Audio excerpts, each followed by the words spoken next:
kulanti wanaagsan meel kastoo aad joogtaan waxaan jecelahay farxad yar inaan idinla qaybsado. waxay soo gaadhay hadiyad aad qaali u ah laakiin waxaa ka qaalisan shaqsiga hadiyadan soo dhiibay. bal marka hore aanu eegno hadiyadu waxa ay tahay.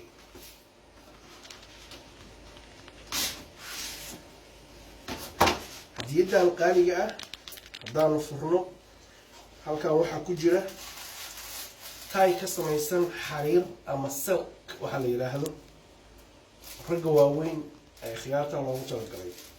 laakiin su-aasha ay soo weydiinaysaa waxay tahay tolow yaa soo dhiibay.